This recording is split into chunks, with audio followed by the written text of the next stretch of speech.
Well, good evening, ladies and gentlemen, boys and girls. Welcome here to Cardines Field, where tonight the Tiverton Tigers TV crew on the all-new Newport Gulls television network, NGTN, will be bringing you a Newport Gulls broadcast. This is just our second full production of the season, and we still have a few more coming up.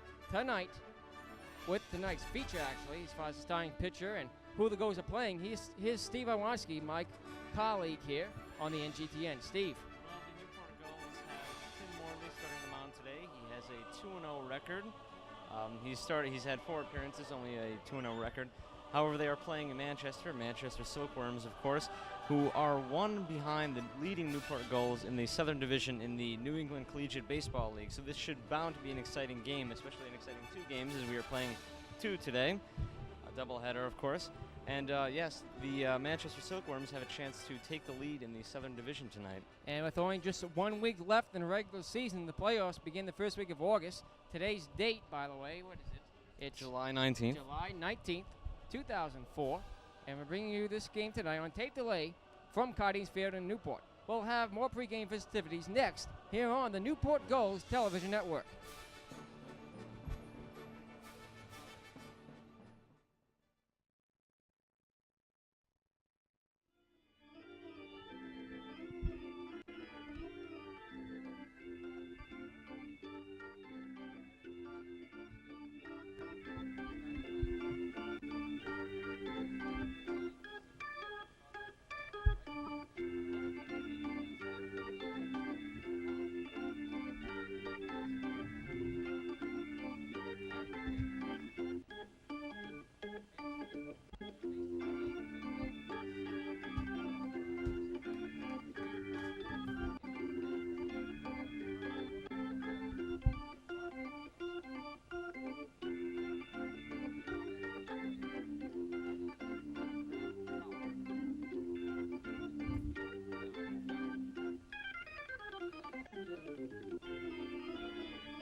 Mm-hmm. That's right. 81 degrees, 65% humidity, partly cloudy skies. There are thunderstorms in the area. Hopefully they dodge downtown Newport. That's right. The weather was much worse earlier this morning, but fortunately it's cleared up, and also the tall ships leaving Newport today, the festival. It has greatly improved. Tim Binkowski takes the first pitch of ball.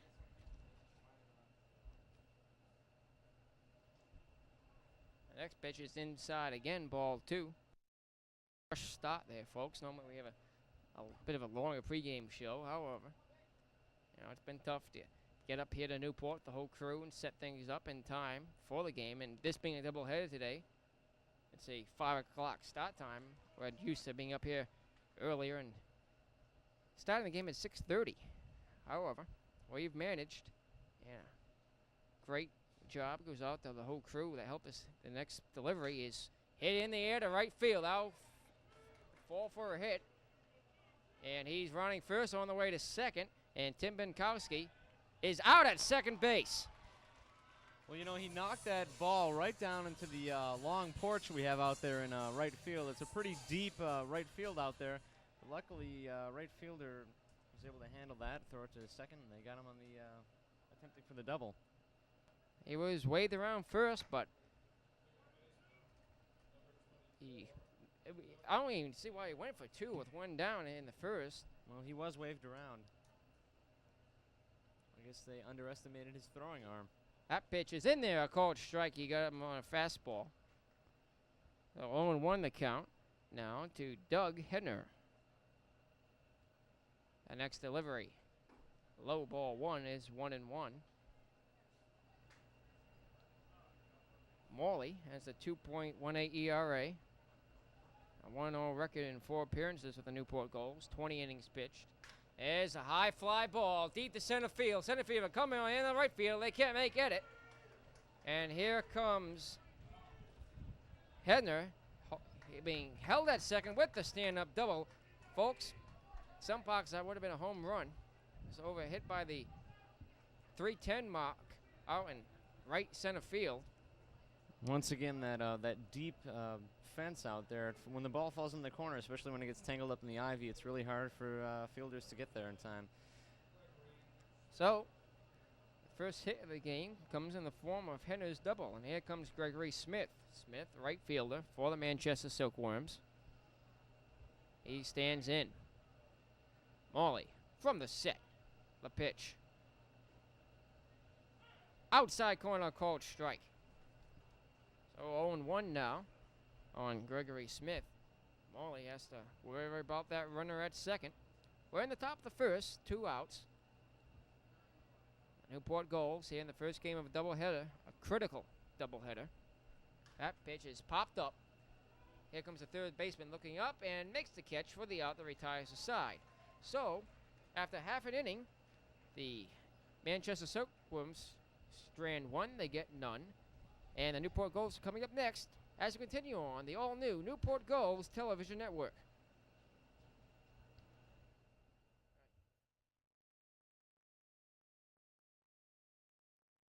Well, welcome back here at Cardines Field as we head to the bottom of the first inning.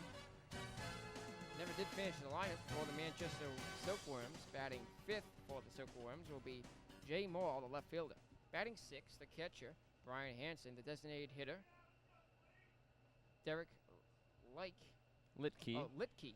Derek Litke. Thank you, Steve. Following Litke is the center fielder, Will Rice. Batting 9th, rounding out the order for the Manchester Silkworms will be Billy Montrum. And here in the top of the first, leading off for the Newport Gulls is the center fielder, James Payne. Payne awaits the pitch. Here it is. Swing and a fisted foul up the third base line. So the Gulls come out swinging as Payne sends that foul ball. Pitching for the Manchester Silkworms, Alan Dreschler. That's right. 2.13 ERA coming into tonight's game.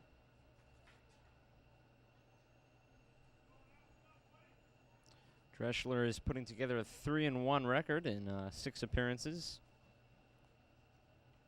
His next delivery. Swing and a foul to the screen. As Payne is now in a hole 0-2.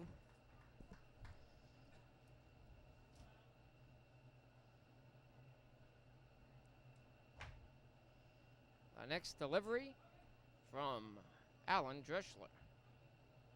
Swing and a foul off the netting above the screen.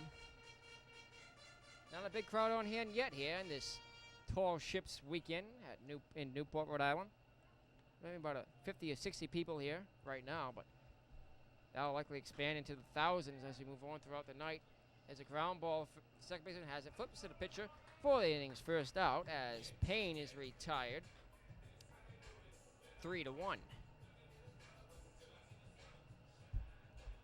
So, with one down, here comes Leonard Guerrero. Guerrero, right fielder for the Newport Gulls.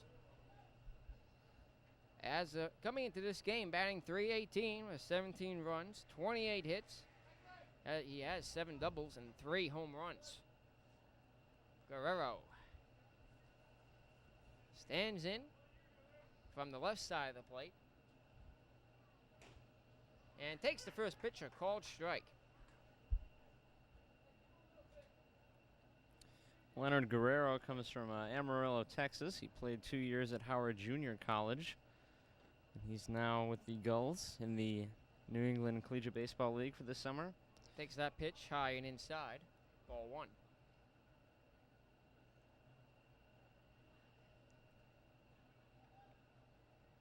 Dreschler. Pitch to Guerrero. Swing and a miss. Took a big cut at a fastball high and away. In his senior season at his high school in Amarillo, Texas, he batted .475 with 13 home runs. He had 52 RBIs that season, too. He has 13 RBIs already this season as he takes that pitch, a fastball, outside for ball 3. Interestingly enough, Guerrero also holds his the Tascosa High School record with a 56-yard field goal in 2001. Yeah. Multi-talented. That's Yep. ball 3 outside. It was 2-2. Now it's 3-2. A full count on Lenny Guerrero.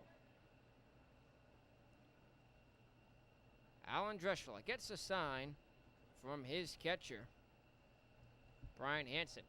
The pitch, swing and a foul off the screen. 1 out, no score here in the home half of the first inning at Cardines Field. We're in the first game of a doubleheader. First doubleheader we've ever done on the Newport Gulls television network. It's only the 3rd game we're broadcasting. That's true. Should be a long night. It definitely will be for all of us. The pitch, swing, there's the drive to left field. Left fielder holds up, plays it safely, and it drops for a hit. So, Lenny's on with a single, and here comes Ryan Chambers. Chambers, an outstanding offensive power for the Newport Gulls. He's the left fielder. Chambers batting .318, has 28 hits coming into tonight's game.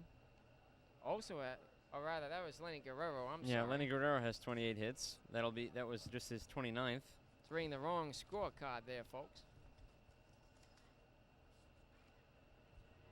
Now I have the things on Chambers. Thank you very much, Steve.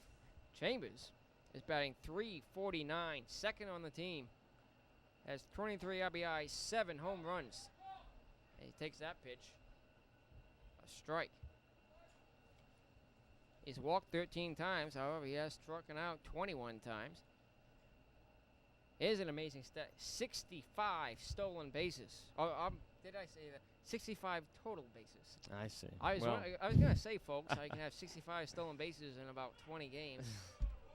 Well, nonetheless, Ryan Chambers is definitely one of the team leaders. If you look at all the team statistics, he leads in most of them, including RBI, slugging percentage, and home runs. He has 7 home runs this season. For the BY University Cougars, he was actually a pitcher. He made 1 appearance, struck out all 3 batters he faced. That's multi-talented. 1-2 now the count to Ryan Chambers.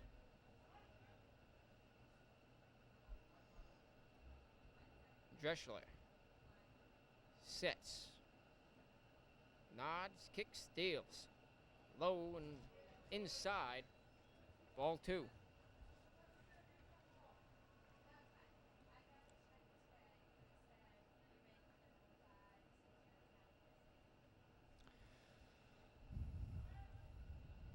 So the count is even now at 2-2. Chambers stands in. Here's a throw to first. Runner dives back. Guerrero has 3 stolen bases in only 5 attempts this season, as he takes another lead off first. He doesn't have 65 stolen bases? No, Steve? no, that's not for him. Alan Dreschler's 2-2 pitch. Here it is. Swing and a miss. Strike 3. He blew a high fastball by him. So Chambers fans, and here comes Drew Locke. What do you think, Steve? Locke or Lockheed? I'd say Locke. Locke. Drew Locke, a DH.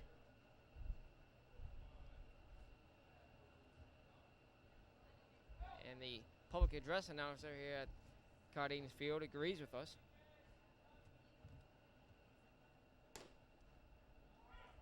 Takes that pitch, a called strike. Alan Dreschler. It's a very hard throwing pitcher. As he sends that one to first, but the runner again dives back. Lenny Guerrero. So Guerrero at first. 2 down here in the home half of the first. No score. And Drew Locke is the batter. The 0-1 pitch. Here it is. The runner goes, and now caught in between first and second, and a run down. They will tag him out. They should. And they get him. So it was easy enough.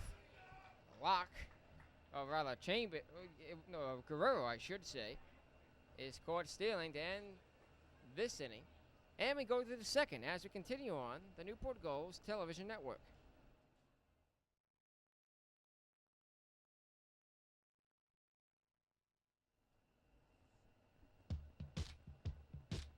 Back here now at Cardines Field. As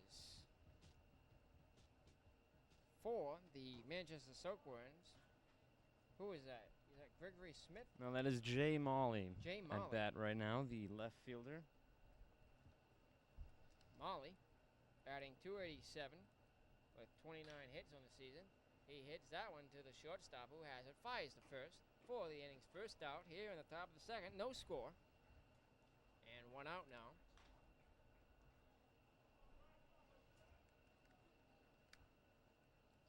So, Molly retired. 6-3, and here now is Brian Hansen. Hansen, catcher for the Manchester Silkworms. He takes the first pitch, low on the inside corner, called strike, or the outside corner, I should say. Our plate umpire tonight, John Leeds, and at the bases is Joe Rocha. That pitch is about the same location, perhaps a little bit lower, just above the ankle, a ball. It's 1-1 to Brian Hansen.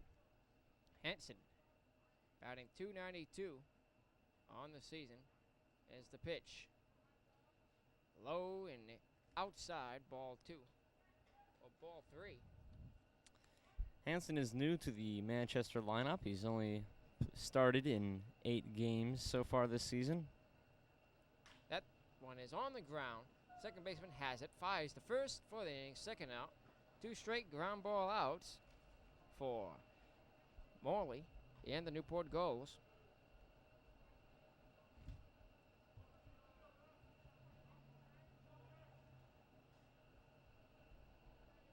And here comes the DH, Derek Litke. Litke hasn't had an outstanding season, batting .132. Just 4 runs and 7 hits. He hasn't played in every game, of course, but as he takes that pitch, a ball. The next delivery from Morley is on the outside corner, a called strike. On an off-speed pitch. Morley has been as dominating thus far as his opponent, Dressler. He is more of a ground ball pitcher, whereas Dressler is a strike-him-out fastball man. That pitch is a called strike from Morley. Or from the plate umpire, John Lees. Morley sent the pitch into the plate. And the count is now 1-2. His next delivery from the lefty is hit in the air to center field. And the center fielder can't make the catch. It lands about 10 feet in front of him. So, Hansen, or rather Litke, is on with a 2-out single.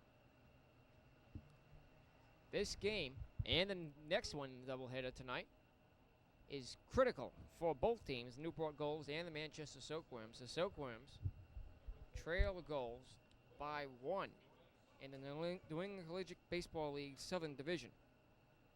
1 game back is Manchester, and tonight they can actually take the lead from the Gulls in the division with just 1 week to go till the playoffs. That pitch is in there, a called strike. So Newport really needs to win this game tonight. Newport is 17-11 on the season after a somewhat shaky win a game, lose a game start in the first week or so. Yes, they did put together 4 streaks of winning games earlier in the season a couple of weeks ago. And the runner goes to second there as the pitch goes to the backstop, and Hansen is in safely. He basically had just to walk to second to steal that base. Up on that passed ball. It is scored as a pass ball on the Newport Gulls catcher, Sean McGill. Morley gets a sign from McGill. Now he likes what he sees. Checks the runner at second. The lefty's pitch. Swing and a miss. He was early on that. Looked like his changeup. By the way he swung, I would say so too.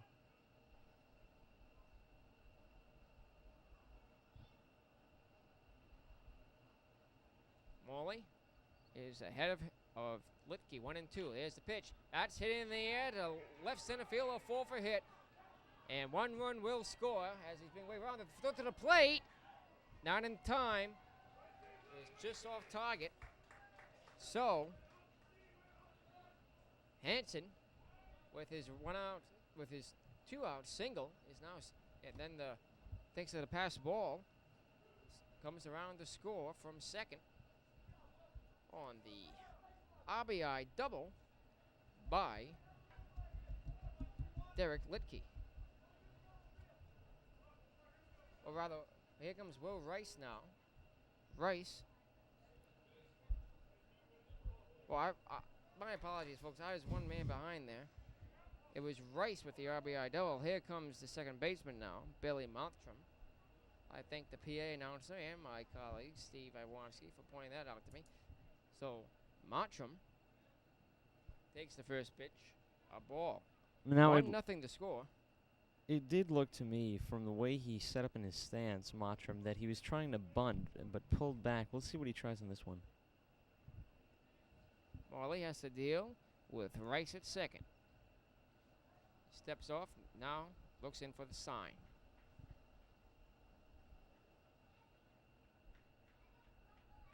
The pitch. Low in the dirt, blocked by the catcher, McGill. Ball 2.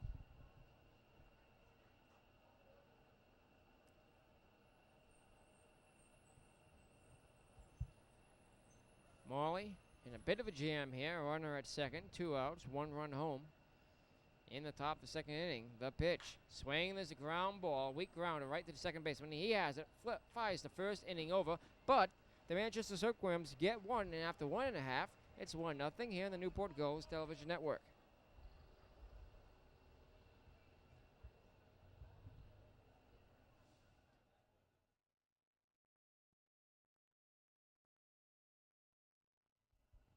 And we're back here at Cardines Field.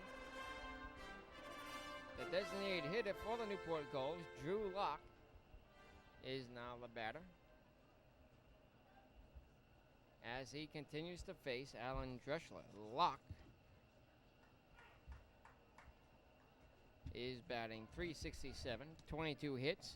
He has 8 doubles and 1 home run. He's in a hole right now, 0-2. Dreschler's 0-2 pitch. Low, ball 1. Locke is also relatively new to the lineup, playing in only 15 games so far. He did not begin the season in the lineup, but here he is now with a .367 average and 60 at-bats. That one is on the ground to third baseman. He has it, flies to first. Got him by a step. So Locke is retired. 6-1, rather 6-3. 5-3. Oh, 5-3. That was the third baseman. Thank you, Steve, for the correction on the numbers there. He is the statistician. I'm just the humble production coordinator / play-by-play announcer extraordinaire.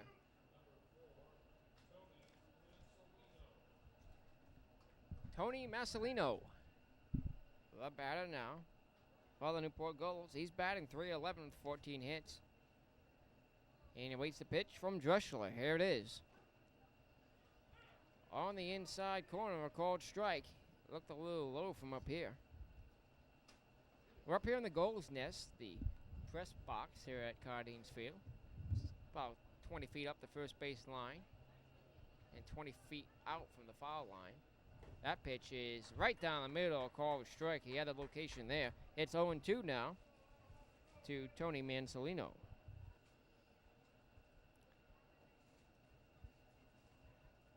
Dreschler working quickly. The pitch high, inside, ball 1. That pitch was way up there.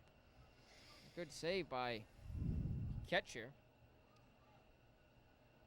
for the Manchester Silkworms, Brian Hansen.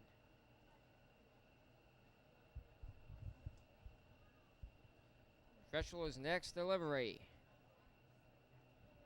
Swing and a fisted ground ball.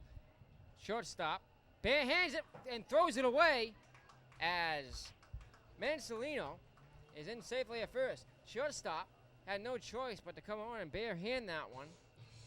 and the throw is maybe about 5 feet off the glove. That could have been a great play if we had seen him barehand that and flip it to first, but unfortunately it was way over. I assume an error will be charged on that play, and looks like Tony Mansolino will take second base.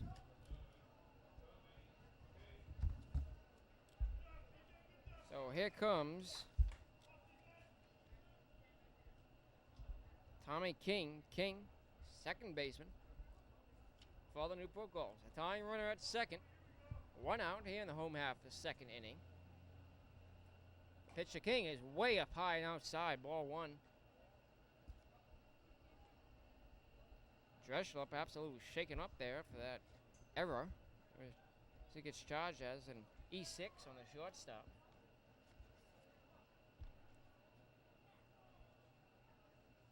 Shortstop, P.J. Antoniato.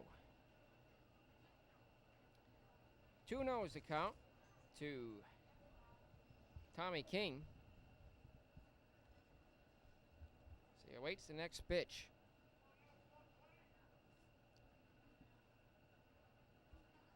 Dreschel is slowed down a little bit now. He has to deal with the runner at second, the tying run. The pitch. Check swing. Did he go? Yes. Called strike. 2-1 is now the count to King.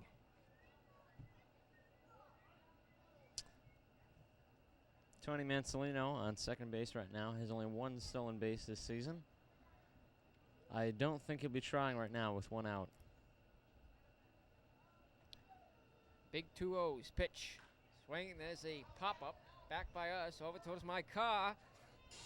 Oh! And there goes your car, Nick. You gotta love those sound effects.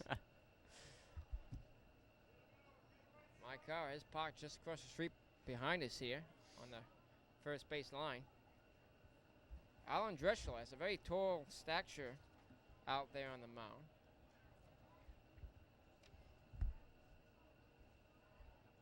Some people call him Big 2-0. Much like Jay DeSilva, a pitcher for the Tiverton Tigers high school team. We've seen him pitch the last couple of years for Tiverton on the Tigers baseball network.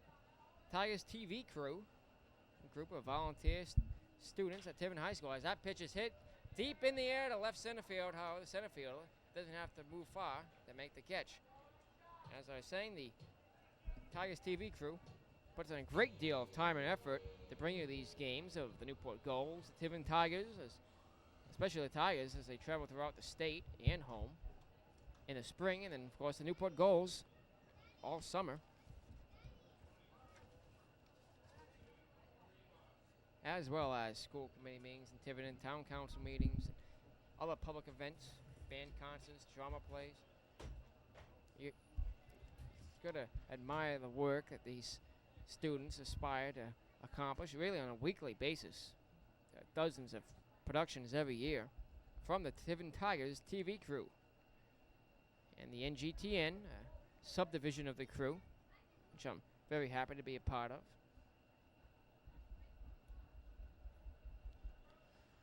Jose Rivas now has 14 RBIs this season. He's working with 2 outs and a man on second right now. Here's the pitch. Low and inside, ball 1. You didn't get the call on that.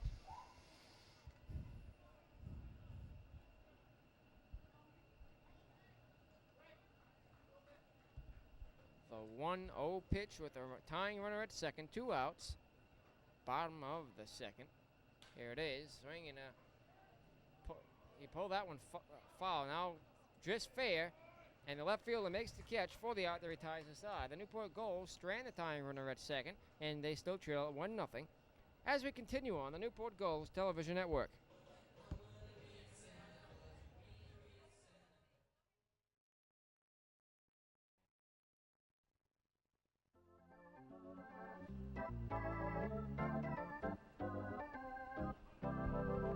Back here now at Cardines Field. First pitch is a called strike, and the second one is just outside, ball 1. It's 1-1 to the leadoff batter, P.J. Antoniato. Antoniato charged with the E6. Look out. That just almost hit our poor cameraman in the corner, Andrew Raposa. You can see me waving up there. That was right up there, up That at the was post. close. Hit right off the beam that holds up the roof of the Yep. press box. God forbid it had knocked down the beam. We had that roof collapse there. I said, there goes the Tigers TV crew. That's Murphy's Law for you. Here's the pitch. Just outside. Missed with a cutter. And the count was full, 3-2 to the leadoff man, PJ Antoniato. The next pitch to PJ. Swing and ground ball, foul. Now Rose fair, and on the first, safe. As PJ beat the throw by a step. I thought that ball would roll foul, but it bounced and took a fair hop up the third base line.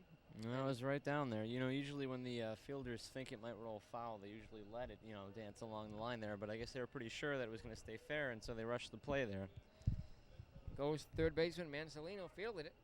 Fired the first, but not in time. So, Manchester has their leadoff runner on here in the top of the third. These are only 7-inning games, folks, because of the doubleheader, as opposed to the typical 9 innings the Gulls and the NECBL normally play. The pitch. Low, the runner goes. The throw to second is off target, gets into center field, but backed up by the Gull center fielder, Payne.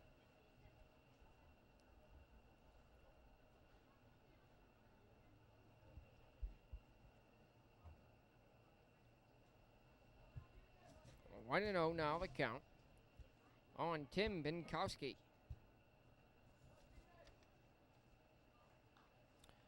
Koski's batting .295 this season. 95 at-bats. Second on the team behind only Antoniato, who's now at second base. The lefty Morley deals, and it's on the outside corner, a called strike. 1-1 is now the count to Binkowski. The Newport Gulls are 17-11 on the season. They lead the Southern Division and have the second best record in the New England Collegiate Baseball League.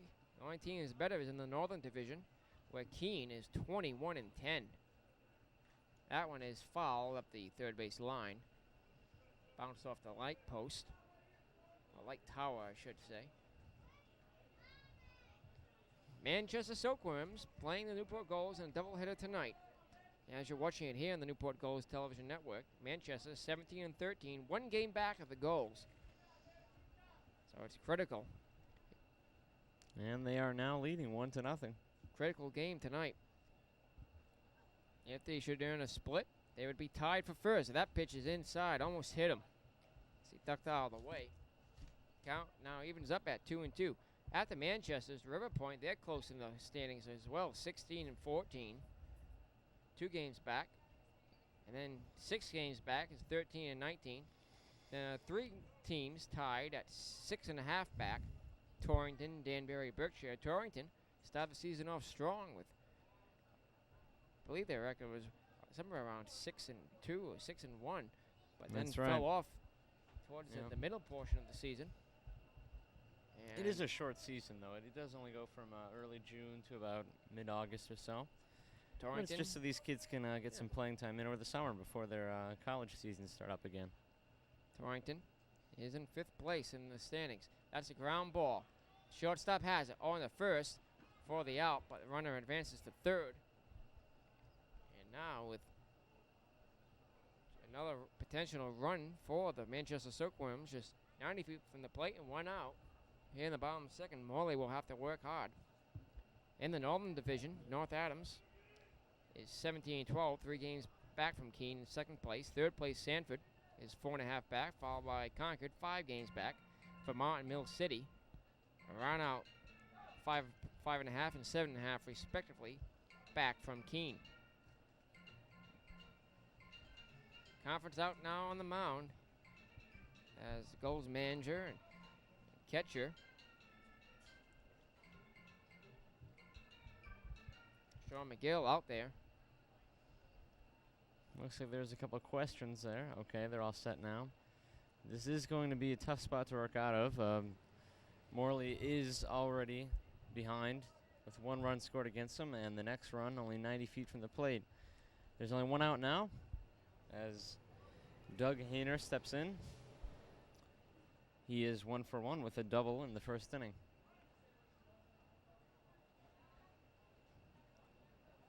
The pitch. That's in there for a called strike. The conference must have been beneficial in some form to the confidence of Morley. No, so far. He's out ahead of the batter 0-1. The next delivery, here it is. Low, just missed with a splitter. And the count evens up at 1-1.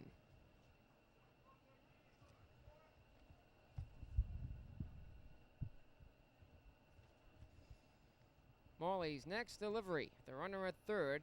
It's outside again. 2-1. The Newport Gulls can't afford to lose these games tonight. Playoffs begin the first week of August. They only have a few games left. That pitch is in there, a called strike, and the count evens up at 2-2. Newport has been outstanding in the last couple of weeks of New England Collegiate Baseball League play. Winning more than 75% of their games. And climbing their way to first place. Swing and a miss. He chased the fastball up high. He struck him out, and now things look better for the Gulls. That run is still a third, but there are 2 outs. I could feel the draft from that swing up here. Felt good. It is very humid out. Probably around 70% humidity, but the sun is poking through the clouds, giving us a little bit of a sunburn up here in the Gulls Nest broadcast booth. Got a lot of dark-looking clouds in the distance. Some scattered thunderstorms was the forecast, as that pitch is ball 1. Hopefully they stay away from Newport tonight. They did for the majority of the Toll Shippers Festival this weekend, and that went very well, much better than anyone had hoped. I heard there was over 40,000 people here in Newport for that. There's a ground ball. First baseman has it and takes it alone to retire the side. The runner does not score. And they strand the man at third as we head to the home half of the third inning here on the Newport Gulls television network.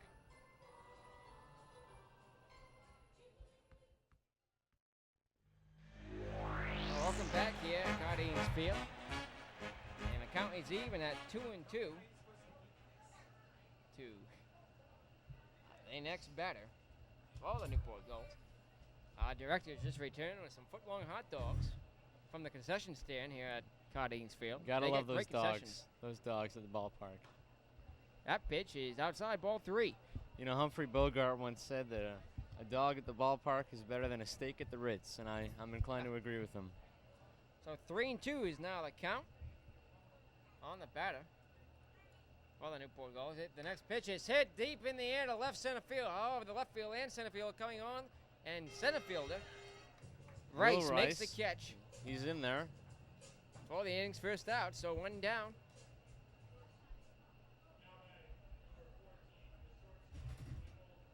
And here comes a front day.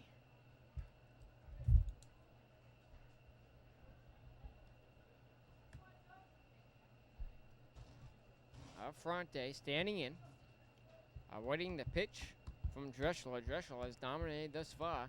That one is hit up right to the second baseman. He catches it in midair, about a foot off the ground. That was right to him. So just like that, 2 down here in the home half of the third inning for the leadoff batter, James Payne. Payne, center fielder for the Newport Gulls. Payne is 0 for 1. He grounded out in his first at-bat.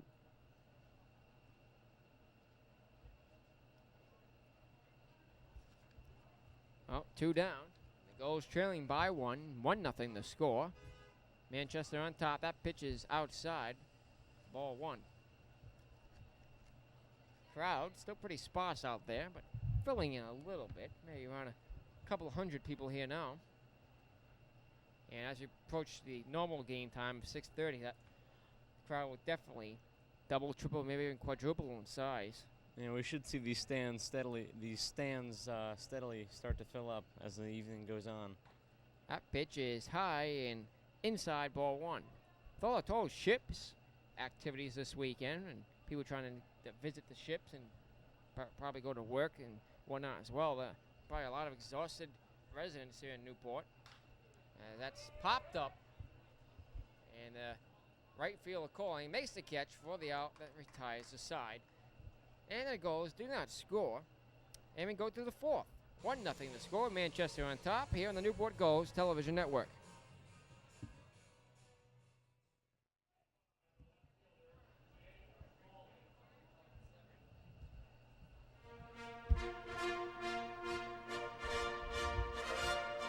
Welcome back here at Cardines Field.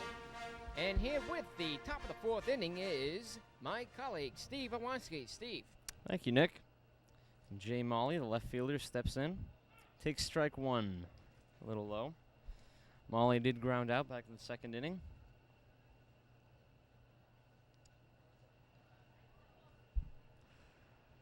Molly takes the pitch. High ball one.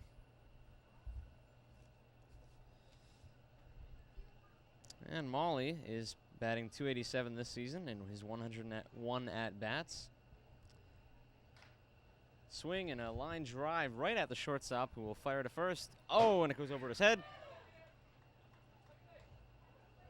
And he will take second base. We saw a similar play earlier this game. Of course, that one was a little more accurate, just a little bit high, that throw. And I suspect an error will be charged on the shortstop on that one. Give us a little information on the field here at Cardines. Distance to the fences in the left field is 315 feet. Left center field is the second furthest distance, 365.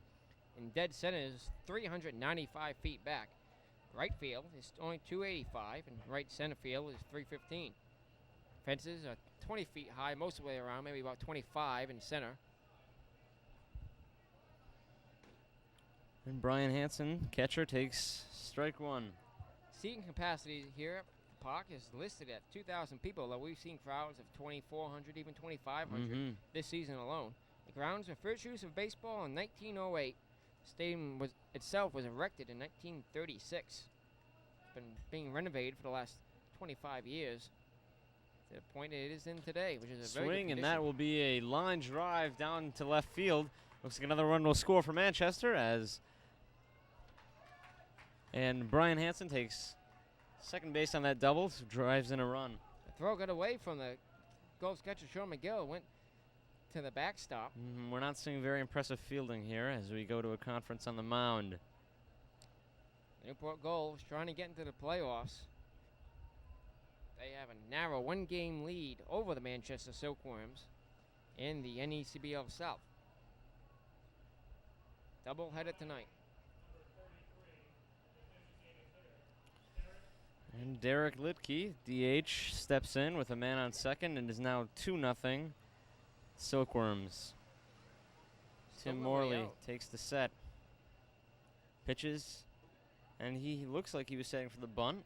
Fielders came in, but he pulled back in time for ball one. Litke did get a single out to center field in his first at-bat in the second inning.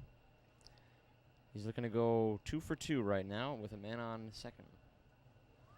No outs. And he tries the bunt again, but it is a strike.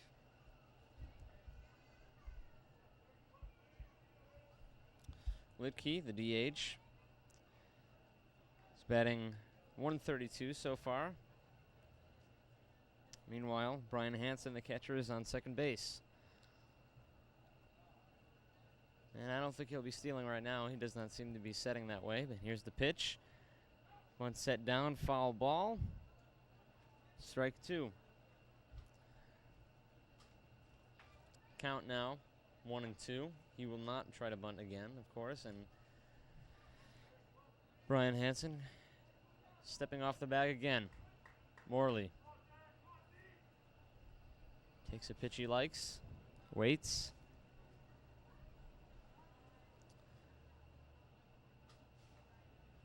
And deals. Here's the pitch. Low, ball 2.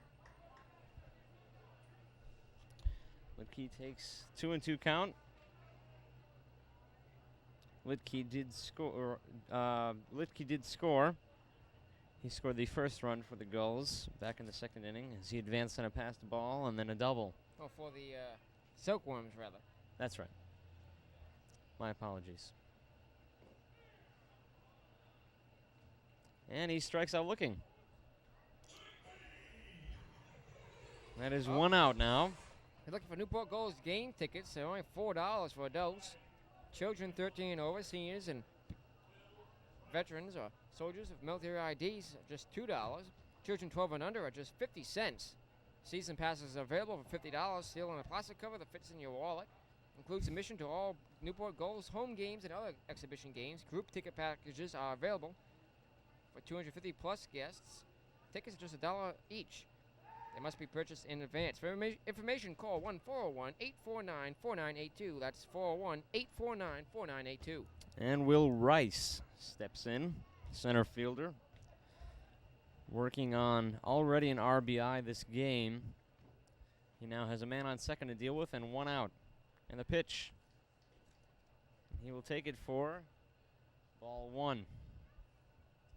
Morley, who had up to now been pitching a pretty good game, did give up one run and then another on a runner, I should say, who did get on base on an error, a throwing error from the shortstop. There is one other doubleheader today in the league. Berkshire is at Danbury. They're playing 5:30 back-to-back games. It's about 6 o'clock p.m. now. Here on the 19th of July, 2004, at Cardes Field in Newport. Morley now showing some signs of fatigue as he works on a 2-0 count, trying to get ahead of the batter. Pitch, that'll be strike 1. And there's that fire station horn behind us, signifying that it is, in fact, 6 o'clock. Luckily, we didn't have Morley in the middle of his windup during that. Might have called for a nice balk. And the pitch. Rice takes it. Ball 3.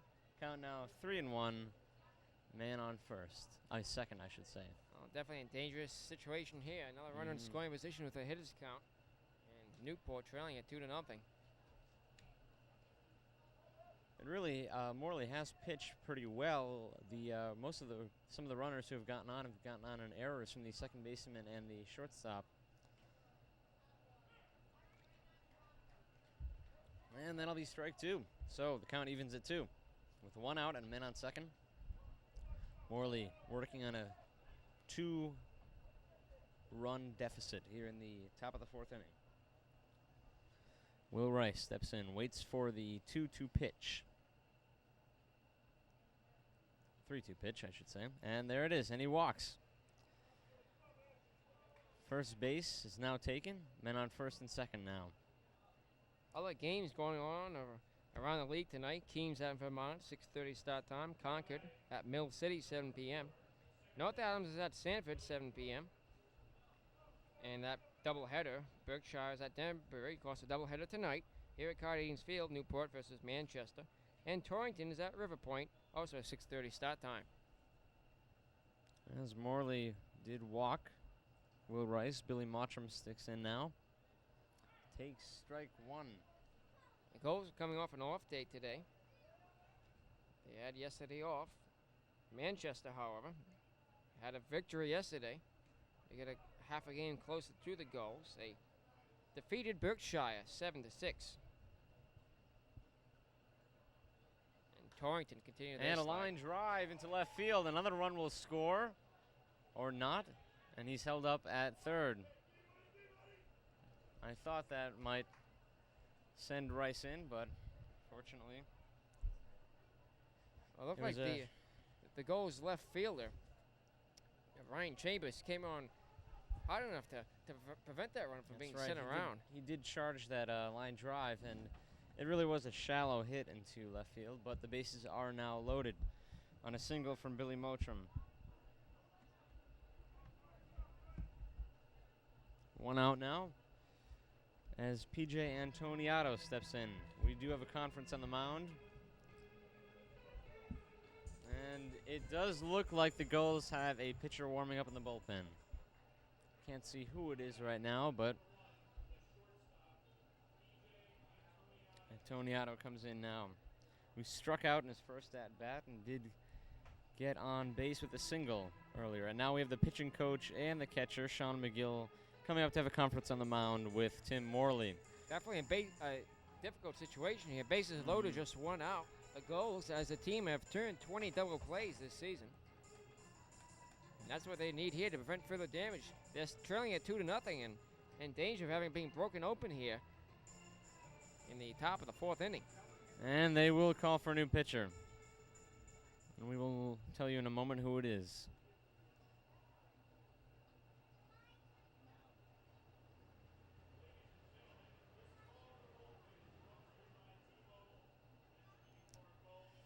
And they're now briefing the new pitcher on what he has to handle. He does have to handle 3 runners inherited from Morley. Oh, so that will do it for Morley. And we have a pitching change coming to you from Cardines Field here on the Newport Gulls television network.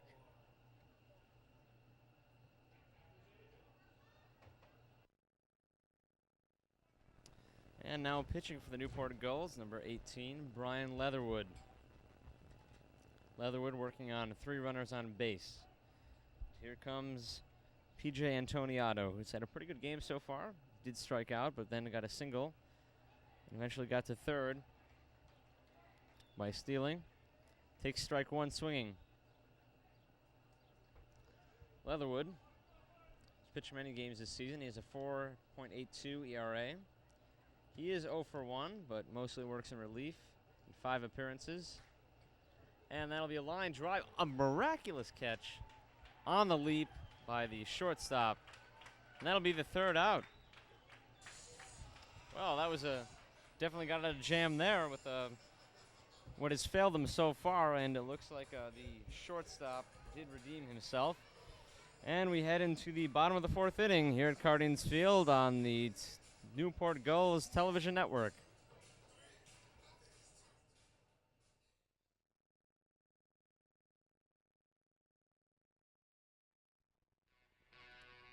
And Leonard Guerrero now stepping in for the Gulls.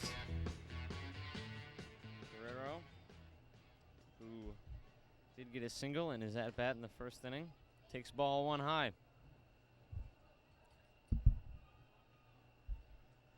Guerrero working on a 500 slugging percentage and a 380 on-base percentage, and that one is fouled straight up off into the street. There goes Nick Lima's car.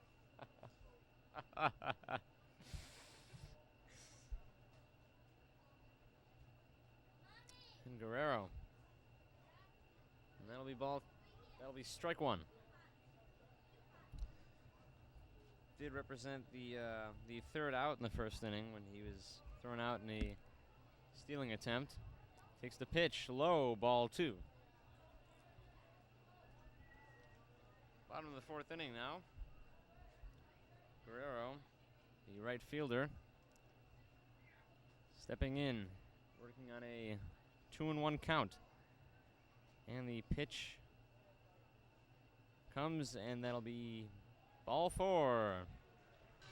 Guerrero takes his base.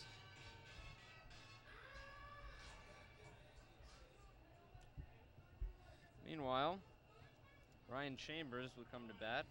Struck out in the 1st inning. However, Alan Dreschler, the pitcher for the Manchester Silkworms, does have a 3-1 record. And he has only walked about 10 batters. So, he does frequently lose control in the later innings. Guerrero stepping off first base for the 2nd time this game.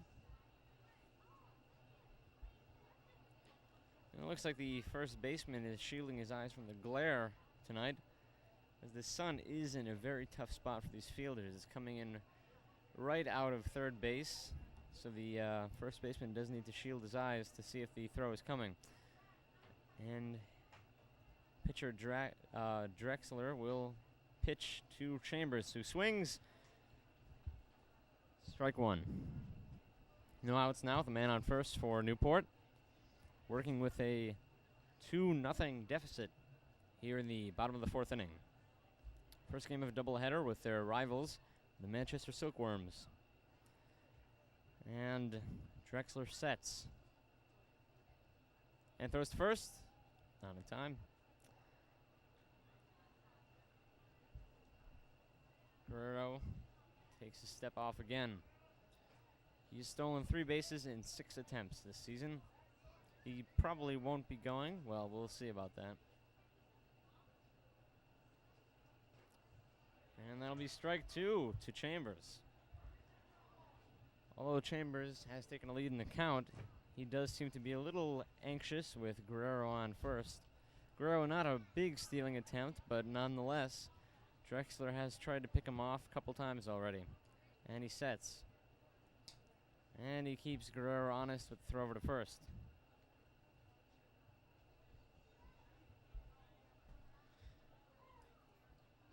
And I have returned now with Mr. Awansi's hot dog. Here you go, Mr. Awansi. Thank you, Nick. Hope I don't get any mustard on my my new white shirt here. And that'll be low ball too, as Guerrero comes back to first.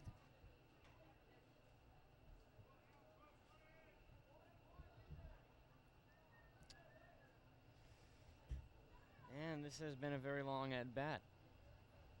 Only a few pitches to Chambers, but we have seen 4 or 5 pickoff attempts on Guerrero. Drexler gets out of his set. Now he has a pitch he likes. And the pitch, swing, and that'll be a foul ball off the third base line.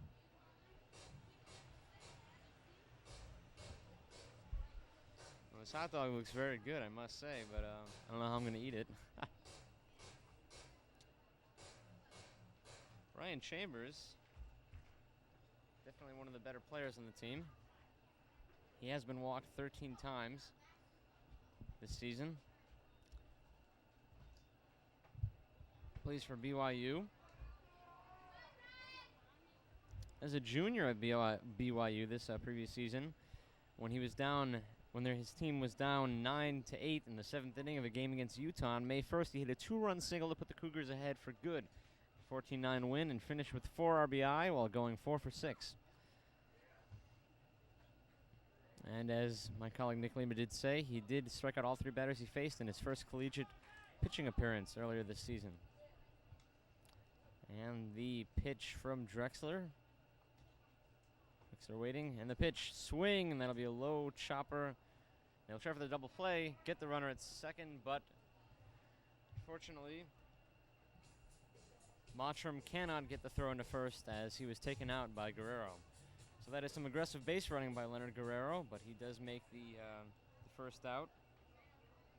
Thrown out in a fielder's choice. Ryan Chambers gets a single on that one. On a fielder's choice, I should say. So there's now 1 out as Drew Locke comes up.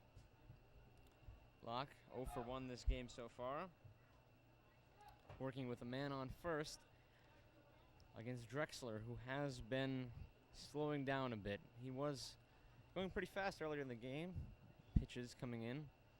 But he has slowed down with the runner on first. And that is a long fly ball into the left center field. And it's off the wall. And the runners are coming in. And Ryan Chambers will stop at third. Looks like Drew Locke will stop at second with a double. Off the wall in left center field. And it seems that the Gulls do have something going here. They're down 2-0 in the bottom of the fourth, but with only 1 out and men on scoring position at second and third, as Tony Mansolino comes up, who did make it to second base in his first at bat on a error from the second baseman. Now it appears we have a conference between the umpires. I don't know what they'd be debating, but they did have a little chat out there. The manager for the Gulls has come out to talk. Well, the runner at third would have been set around, however. Yes, that was off the wall. And Tony Mansolino steps in.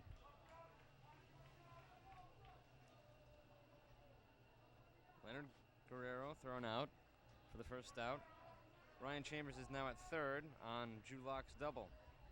And Tony Mansolino waiting at the plate. Here's the pitch. And that'll be high for ball one. Mansolino working now with men in scoring position, has a chance to come through in the clutch with one out here in the bottom of the fourth. Men at second and third, one out.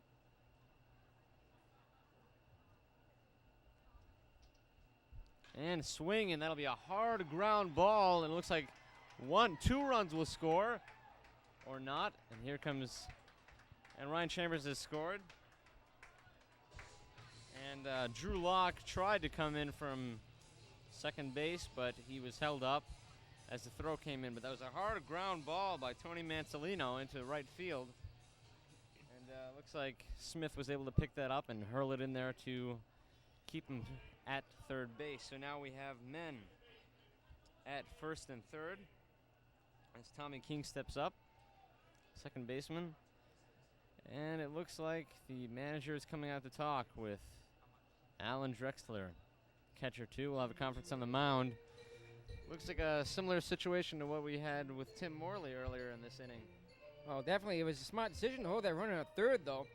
But instead of having that potential second out at the plate, the runners now have the Gulls, I should say, have runners at the corners with just one out, and that does have a lot more scoring possibilities than a runner at first with 2 out. And the Gulls are only down by 1 now. We'll see what Manchester will do with this.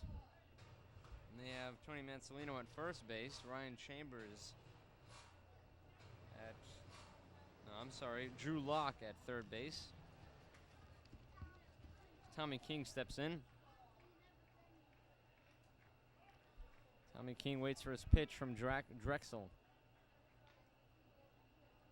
And here it is. He'll swing, knock it foul down the third base line.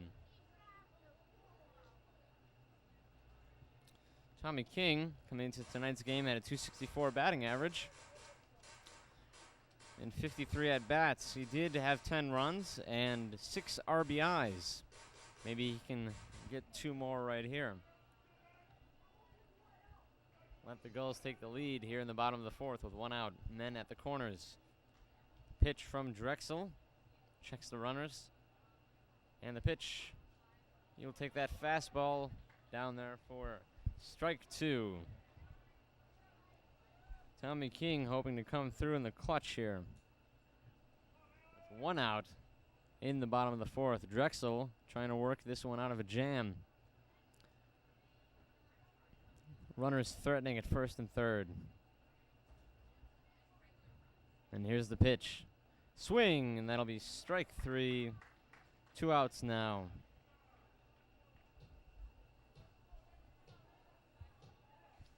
As Jose Rivas comes up.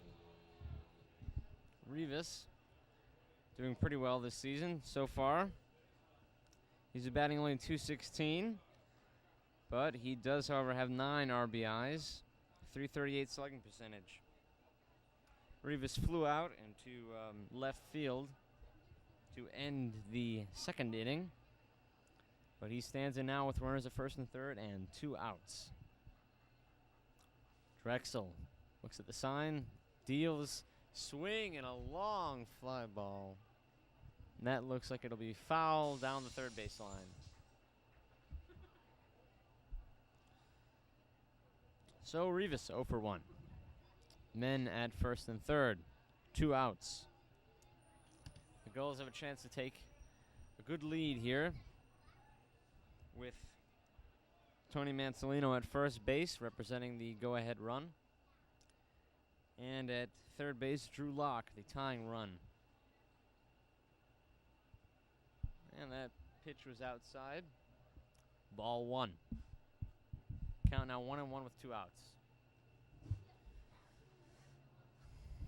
Manchester pitcher Alan Drexel trying to work out of a jam here.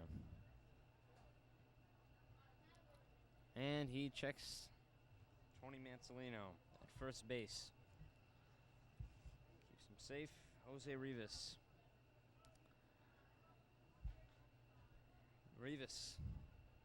And it looks like Alan Drexel is taking time out to tie his shoe.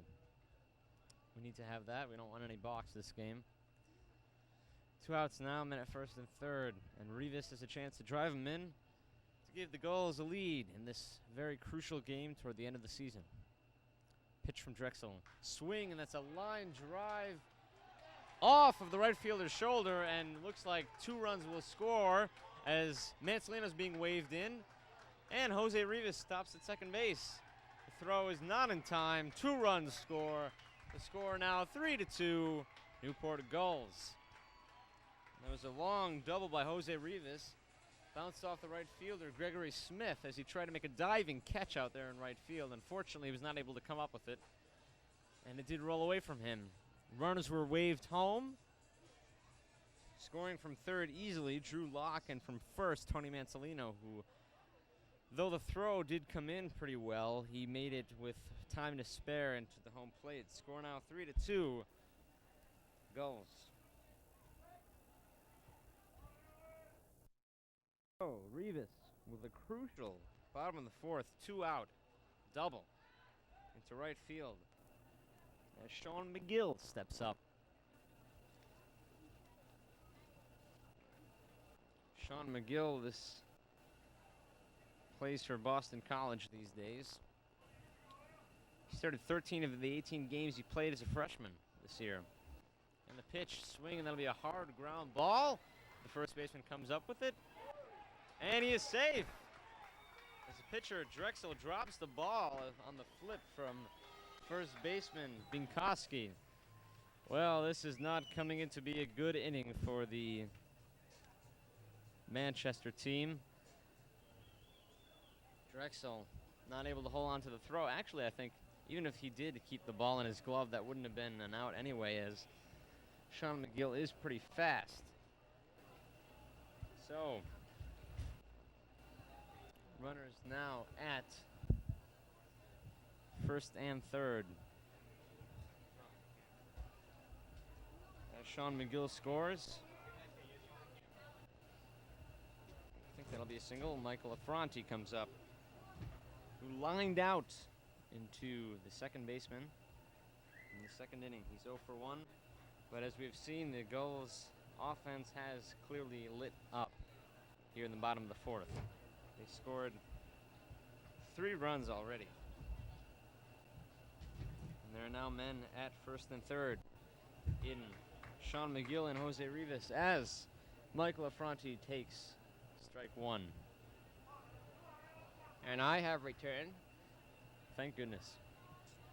Let's give you all a heads up, folks. Don't change the channel. We have an interview coming up for the 5th inning with a member of the Gulls organization. And Alan Drexel, pitch and a swing to the shortstop. Fires to first for the 3rd out, but the Gulls do manage to get 3 runs on the board and get 3-2 lead. However, they leave men stranded at first and third here. And we have an interview coming up with Nick Lima. So I'll throw you over to that here on the Newport Gulls television network. Thank you very much, Steve. And that interview will be coming up in just a moment during the 5th inning with a member of the Newport Gulls organization. We'll be back right after this here in the NGTN.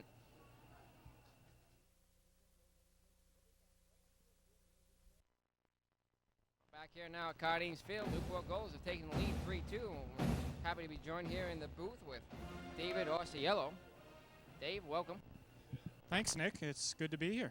David, you're the director of game day events here at Cardines Field. Just what is it that you do on a game-to-game basis? I'm basically involved in a lot of behind-the-scenes aspects of the Gulls games, and also a lot of the on-field promotions and on-the-field activities. If there's a game that goes on in between innings, either I thought of it, or I'm running it, or I have something to do with it. We do some pretty fun things in between the innings, unique to baseball, I think. Well, we've seen a lot of them over the last couple of games we've done. Certainly the fans love them.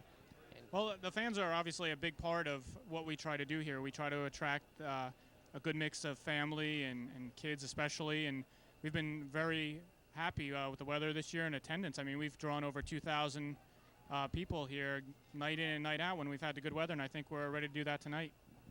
And Tim Binkowski stepping in now with a high fly ball into right field. That should be an easy one for Guerrero as he comes into the warning track making the catch. David, is there any other program like the Gulls have here at Cardines Field and in the NECBL where you have all these fan participation events between innings? Well, I definitely think Newport is a leader in the NECBL as far as fans and as far as on-the-field activities. I think we have some of the best sponsors that any team could hope to have in the NECBL. As you can imagine, Newport being a tourist town, a family town, and the local communities here on Aquidneck Island are very supportive of the Gulls. So we're very privileged to have great sponsors and, I mean, a lot of great volunteers that put in a lot of hard work and time to think of these great games, and the prizes are good too.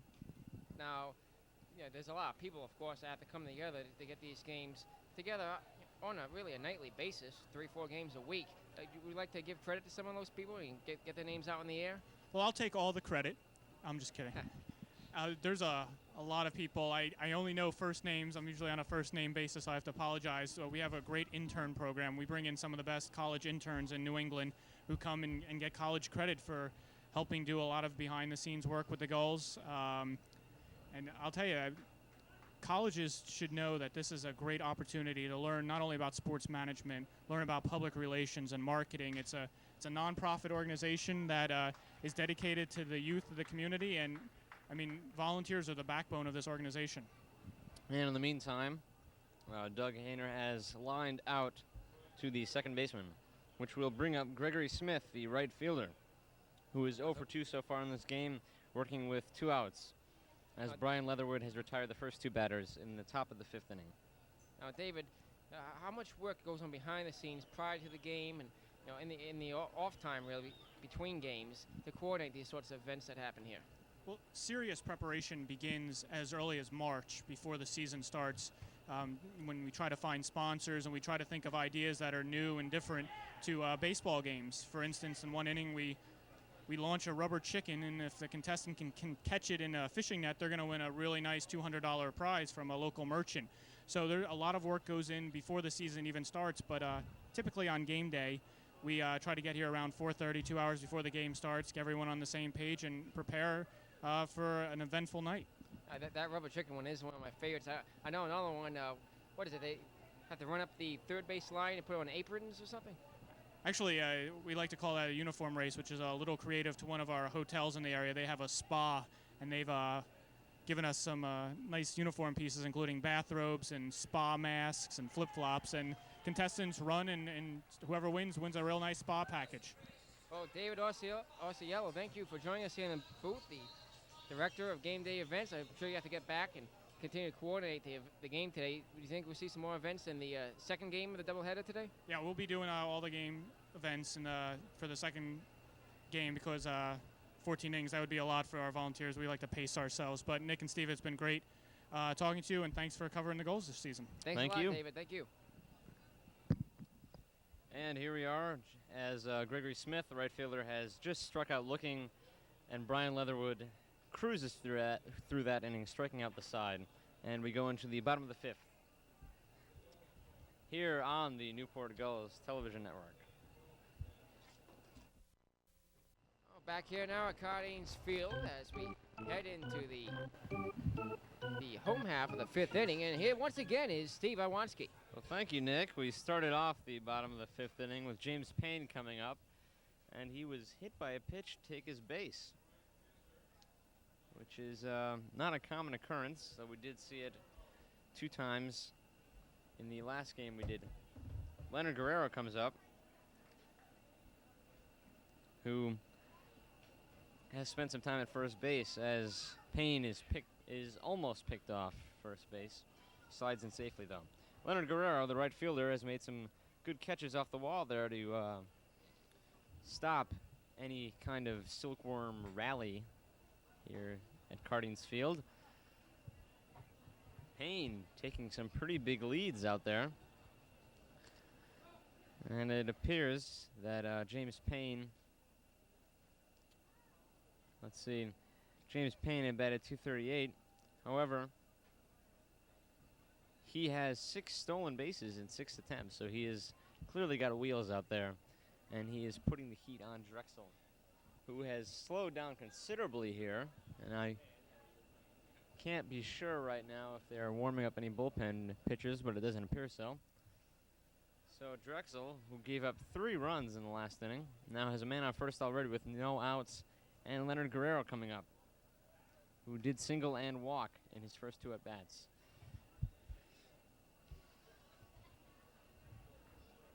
Brian Leatherwood cruised through the last half of through the top of the 5th inning, striking out the side, well, getting the side out easily. And a bunt is laid down.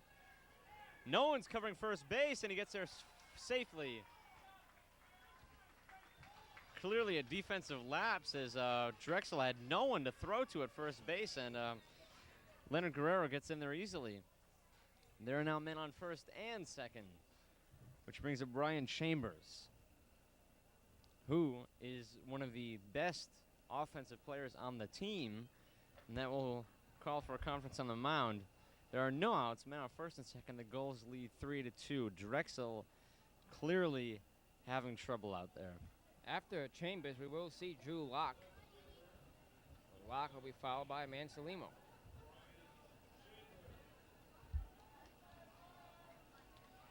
So, we have James Payne on second, who got on base from being hit by the pitch, and Leonard Guerrero with a cheap single on a bunt single, which brings up Brian Chambers here. Struck out in his first at-bat, and he'll take ball 1. He did get to first on a fielder's choice, though, in the last inning, and eventually worked his way around to score the first run for the Gulls. Just past 6:30 p.m. now, and the stadium is filling in quite nicely. About 1,000 people here right now. I hadn't even noticed all the people who come in. And that number will continue to rise as we head to around 7:30. Swinging a foul ball, strike 1. As you heard the director of game day events, David Orsiello, say, the Newport Gulls have been drawing in between 2,000 and 2,500 fans per game all season long, especially when they've had good weather. You can see out in there, and just off the third base bag, there's some new seats being erected. Part of the renovation project that's ongoing here at Cardines Field. Yeah, it's a very nice neighborhood to have a ballpark right in the middle. I mean, it's not common you see ballparks anymore right in the middle of downtown, but here in Newport, that's where it is. And well, this area used to be known as the Basin back in the 1800s, and of course, that basin was actually used as a place for stagnant water. And that ball will go foul, to the dismay of Ryan Chambers. I believe it's the Newport Scenic Railroad that's just across the street of America's Cup Avenue here, and the trains that used to coming back and forth up and down Quitting Island were used to use that stagnant water, because as back then in the 1800s there were steam engines, and then residents began to complain about the mosquitoes and whatnot, and the basin was filled in with dirt, and the grounds were shortly thereafter used for baseball. Thank heaven. It's a beautiful facility. Yep. Brand new light tower was up. Gulls are in their 4th season here at Cardines. And Drexel is clearly worried about those runners. Guerrero is on base for the 3rd time this game. And James Payne is definitely a threat, as he has stolen 6 bases in 6 attempts. And Chambers waits for the pitch. Drexel will stare down Payne once again, who comes back to second. And he gets ready now to pitch to Chambers. The pitch, swing, and that's a long fly ball, way foul. I don't know, that one went out in the street somewhere. It was about 30 feet to the right of the foul pole. That's right.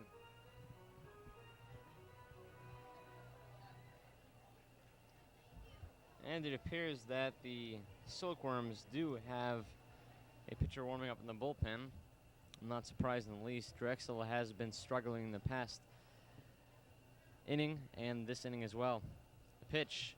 Chambers, long fly ball high.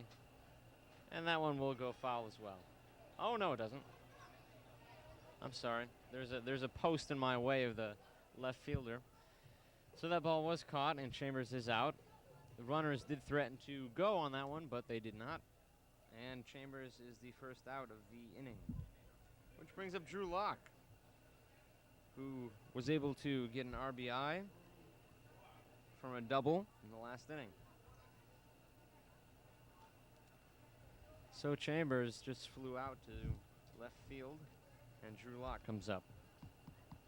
We have a short conference on the mound. And that action now in the Silkworms bullpen, it's Graham Godfrey warming up. He has a 4.3 ERA, 1-2 on the season in 9 appearances. And now manager of the Silkworms comes out to have a friendly little chat with Alan Drexel on the mound. I would not be surprised if he took the ball from him at this point, Nick.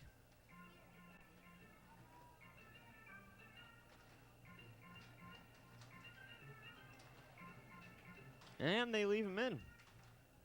We'll see what he can do with men at first and second. Drew Locke coming up, who did get a double in his last at-bat, eventually scored the second run. So, Drexel still working here, though tiring in the bottom of the 5th inning. And here's Drew Locke, the DH. Drexel sets, checks the runners, pitches right in there for strike one. Well, it's both Christmas in July and Military Appreciation Night here at Cardines Field. And Christmas in July, you hear the Christmas music, playing on the PA system every now and then.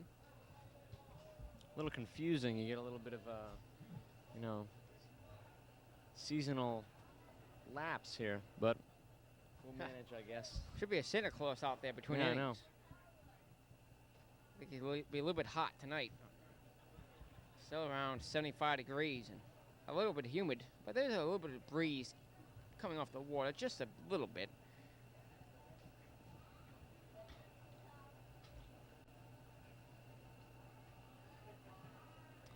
And Drexel will check Payne once again. Payne is definitely a stealing threat. He has swift feet. Guerrero also on first. Not stolen many bases this season, but he has been giving Drexel a hard time. And he's going, and he is out at third base. James Payne is thrown out on the pitch out at third base. But Leonard Guerrero advances to second base, gets into scoring position. Drew Locke is still up at bat. But there are now 2 outs for the Gulls. They have 1 man on second and Drew Locke stepping in. Graham Godfrey is just about all set, warming up in the Silkworms bullpen. It's maybe the last inning we see big 2-0. That is ball 1, the count now 1-2.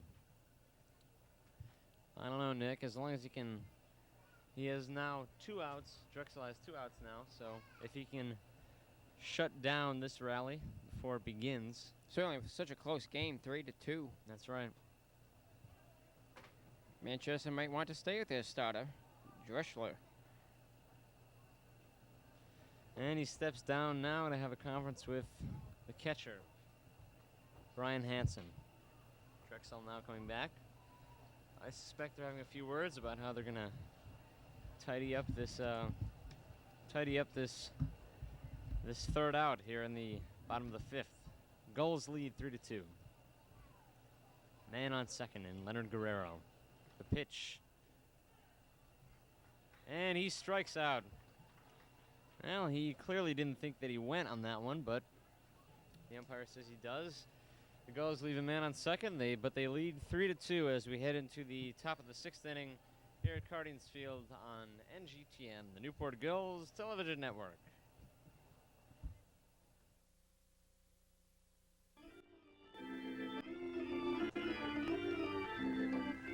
Back here now at Cardines Field, we have a pitching change as Mike Mager takes the mound for the Newport Gulls as we head into the 6th inning.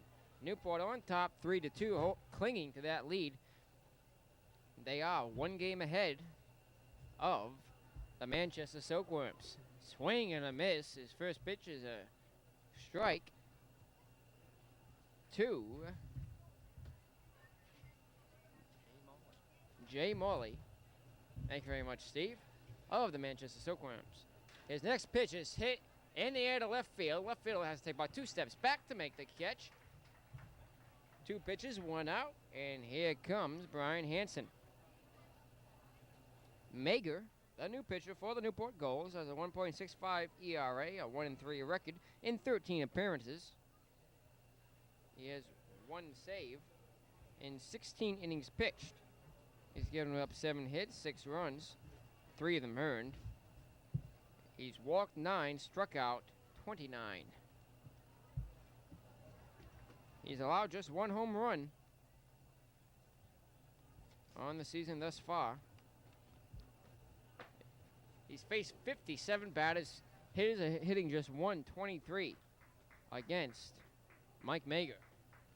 He's behind now, however, 2-0 to Brian Hansen. He's just hit 1 batter all season. That pitch is a called strike. It is 2-1 to Hansen.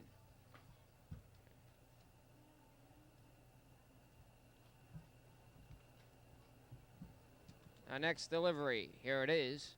Swing and a ground ball. Second baseman has it, now drops it. Fires to first and beat him by a step. 2 down, and here comes Derek Litke. Litke, right, the base is empty and 2 outs here in the top of the 6th inning. As the Manchester Silkworms just have 4 outs left in this game. Newport on top, 3-2. Mager's pitch. Just out. That, actually, no, late strike call from plate umpire John Leeds. Just clipped the outside corner of the fastball. Mager's next delivery. Swing and a ground ball foul off the screen in the backstop. Oh, Maha. I'm told now his name isn't Mager, it's Maha. I apologize for that, folks. I've been calling him Mager all season. Thank you very much, Chris Patsos, the Nice pitch, Mikey! the VP of Baseball Operations, right? Thank you very much, Chris. Thanks a lot, Chris. The VP of Baseball Operations corrected me on the pronunciation of Mike Maha's name. And the Manchester Silkworms are retired 1-2-3 in the top of the 6th inning. We go to the home half of the 6th as we continue on the Newport Gulls television network.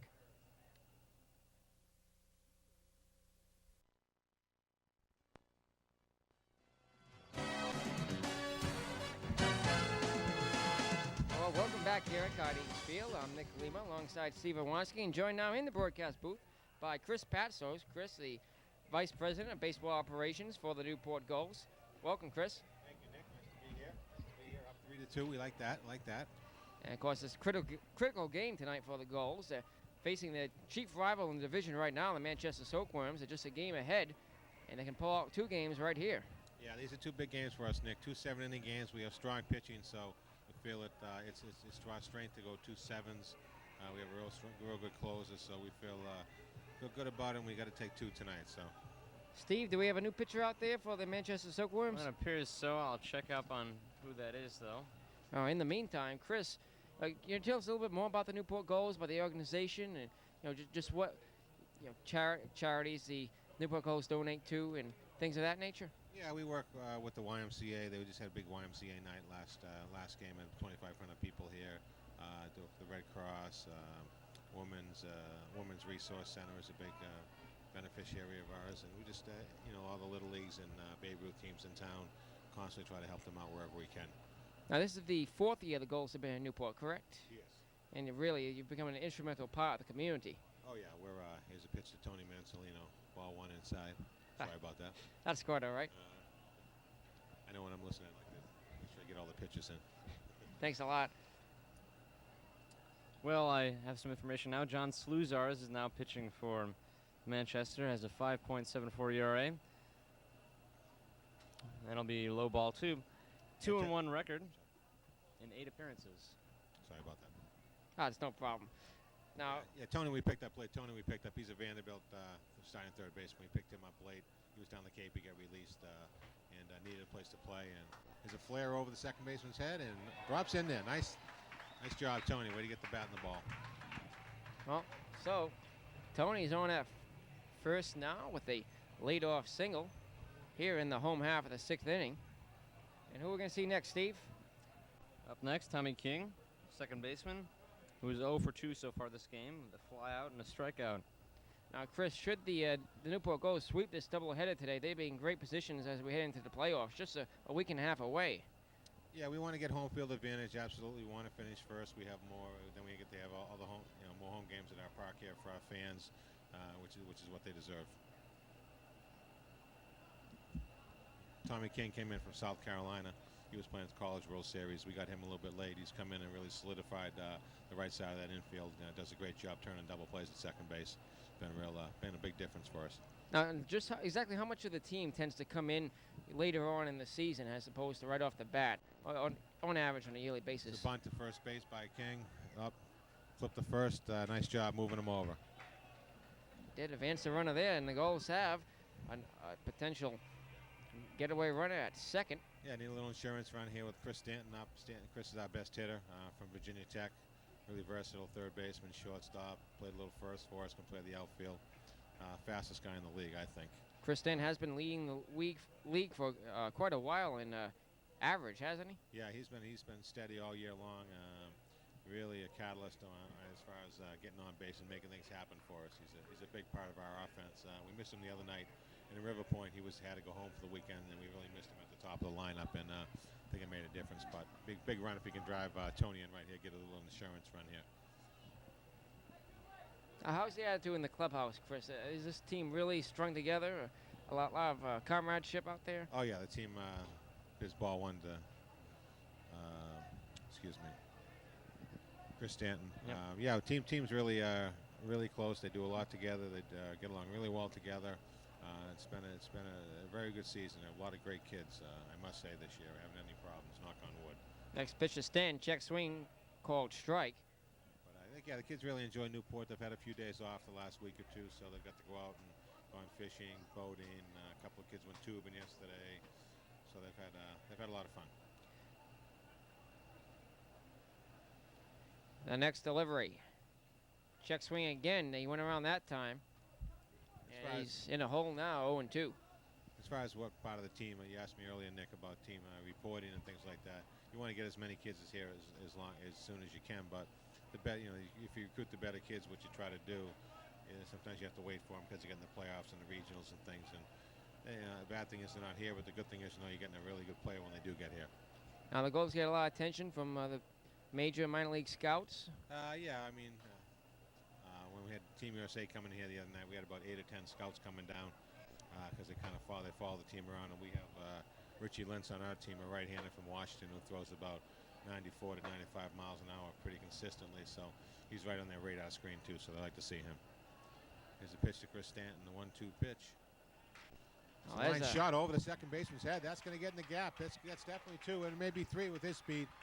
And one run will come around and score as the Gulls now add on to the lead. It's 4-2. That's a big hit. That's why Chris is leading the league in hitting. It's clutch. He definitely came in a good time. It was a tight game, and now with still just one out, the Gulls have Stanton at second, a 4-2 lead. And here comes This will be Sean McGill coming up now. McGill, a catcher for the Newport Gulls. Yeah, Sean's a local kid from South Kingston, Rhode Island. Goes to Boston College. Going to be a junior next year. I've seen Sean for a while. I coached Legion baseball for Newport, Middletown. I saw Sean when he was a junior over at South Kingston High School. Kind of kept tabs on him since then, and he was available this spring, and we grabbed him, and we're glad we did. He's a great kid. Didn't get much of a chance to play at BC because he had a senior ahead of him, but is really catching the bulk of the games down here and getting better every game and doing very well. I'm going to Now, go back there and catch I'm up. reading here that he was drafted in the 45th round of the Major League draft by the Anaheim Angels. Yeah, he was drafted out of high school because of his size. As you can see, he's a good-sized kid. And he can run, which is unusual for a catcher. All right, the runner at second. Here's the pitch to McGill. Stead fake back to second. No one covering. You got to keep an eye on Chris too, because he'll steal second. He'll steal first, second, third. I mean, you get them all. He's very aggressive out there. I think the Newport Gulls could be on their way to their third championship this season. Well, you don't want to jinx us here, Nick. But no, we're there we go, stealing third right there. He's in there. And he does slide in safely. Yeah, we have a good team. We feel we have a real strong team, very well balanced, good depth in the pitching staff, some good speed. We added Drew Locke from Boston College. He was down at Hyannis, got released down there, so that gives us a little bit of pop in the lineup. And then we have Tony Mansolino too from Vanderbilt, so we needed those two guys.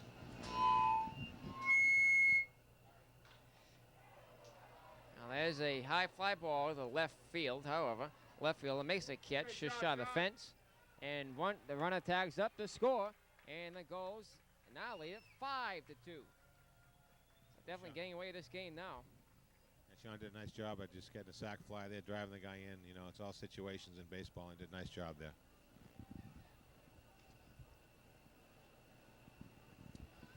Well, the Gulls now have 2 outs, I believe. Now they're waiting for the scoreboard to reflect that. That was a sacrifice fly, out number 2. That's right. No runners on right now, but that'll be a line drive. Pretty easy play for the third baseman, and he is in time. Throw is in there. Third out, but the Gulls take a steady lead, 5-2 here in the bottom of the 6th, and we head into the last inning where the Silkworms have one last chance to try to salvage a win out of this. Well, Chris Pastos, Vice President of Baseball Operations with Newport Gulls. Hope to have you join us again later on this season. Sure. Perhaps next week. We are doing another broadcast this Friday. Good. Anytime, Nick. It's a pleasure, and appreciate you guys doing the game for us, okay? Thanks a lot, Chris. Thank you. Newport Gulls now expand their lead to 5-2, and we'll be back with the top of 7th right here on the Newport Gulls Television Network. Thanks a lot, Chris.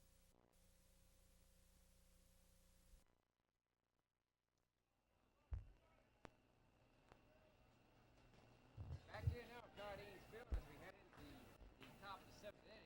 Last chance for the Manchester Silkworms in the first game of this doubleheader.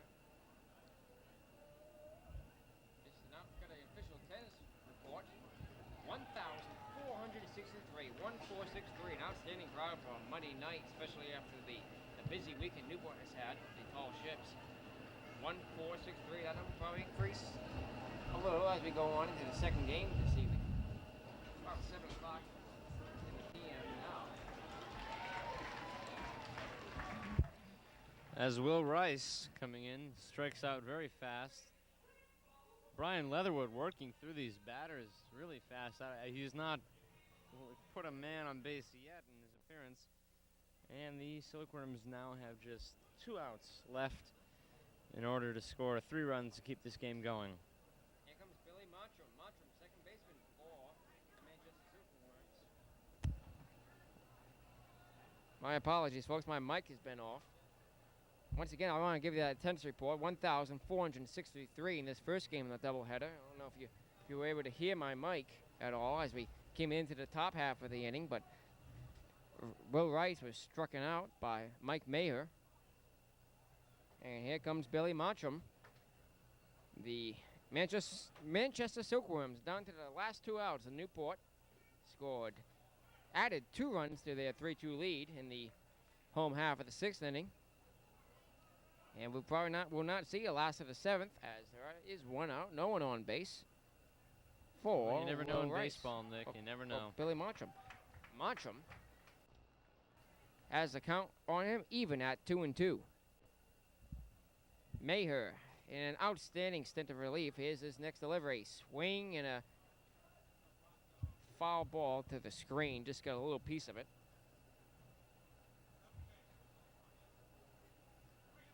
Maher had an outstanding relief stint for Tim Morley. And the closer out now, Richie Lentz. for the Newport Gulls to try and close this round. There's a high grounder, rather, to second baseman. He fires to first and got him by a step. And now the Manchester Silkworms down to their last out. Newport leading the NECBL with 17 wins. Looking for their 18th right now. They come to their feet at Cardines Field. 1,463 fans. Well, the Silkworms probably don't have much of a chance, but they are lucky to have Antoniato. It's in there for a called strike to P.J. Antoniato. Last chance for the Manchester Silkworms. They are probably glad to have him in there. He did have a single his first time up. He is the team leader in average and runs, so they're probably hoping he can start a rally. Low and outside, ball one. It's 1-1 to Antoniato. The Newport Gulls looking to extend their lead over the Manchester Silkworms to 2 games. There's still another game coming up in this doubleheader. That's way inside. He had a duck out of the way. It's 2-1. Antoniato struck out in his first time out. Then he got a single. Eventually got to third by stealing. And then he did ground into a double play in his last at-bat. Richie Lentz. And that's a ground ball over to the first baseman. And this one's over. The Newport Gulls have beaten the Manchester Silkworms 5-2 in the first game of this doubleheader. And we'll have the totals and highlights next as we continue on the Newport Gulls television network.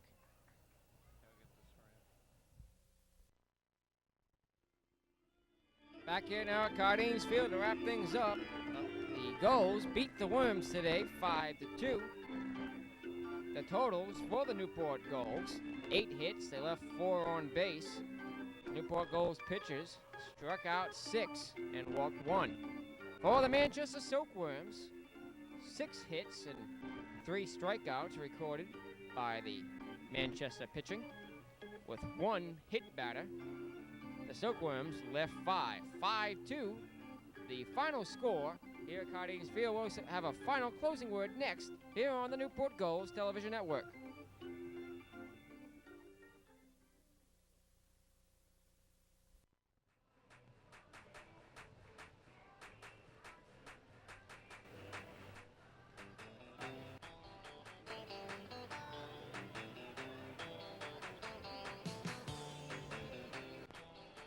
Well, once again here at Cardines Field, I'm Nick Lima alongside Steve Iwanski. I want to thank you all for watching. However, depending on what channel you're watching this on, whether it be NCTV, Newport County 18, or Cox Public Access statewide, 13 or 14, we'll have the next game of this doubleheader coming up next. So stay with us. You know, if you are watching on NCTV 18, we get a bit of a scheduling conflict in the statewide. There's a lot of competition, of course, That's for right. scheduling. But the Newport Gulls are playing the Manchester Silkworms again coming up next here on the Newport Gulls television network. However, they win the first game 5-2 and take a 2-game lead over Manchester in the NECBL Southern Division. Hopefully they'll get another win coming up next and take a 3-game lead as we are just 1 week away from the playoffs. Steve. That's true. We take a short break here as we round up the field a little bit. The grounds crews out there getting things straightened out for the second game of this doubleheader, which we'll have in a little while. Crowd is starting to get some concessions, and we'll see how this second game goes. We'll see what changes in the lineup we may have, and maybe they may split this doubleheader, and then again the Gulls may sweep, and which will leave them in a great spot for the playoffs coming up next week. So the Newport Gulls win this one 5-2. I'd like to thank our entire crew that helped us out for this first game. We'll be staying on for the second as well. The director, Stephen Andrade. The executive producer of Newport Gulls Baseball is Steve Rice. Dan Iwanski, our on-site engineer, and our audio technician, Tommy Lima. Our statistician is Andrew Raposa. For Steve Iwanski, I'm Nick Lima. Our next broadcast on some channels is coming up in about 5 minutes. Other than that, the next Newport Gulls home game is this Friday, towards the end of July, and we'll hopefully bring that broadcast to you, weather permitting. Of course, once we tape these broadcasts, it's in a week or two before the air, we'll get That's true. them all out to you before the end of the summer. And don't forget, coming up in August, the whole first week of August, in conjunction with NCTV, Newport County Television, Public Access, Cox Cable, we will be bringing you Newport Gulls games with their professional equipment and the experience and knowledge of our Tigers TV crew, Of course. NGTN staff. Well, stay with us for the next game. If not, well, have a good evening, folks. Newport Gulls win this one 5-2. Until next time, so long, everybody.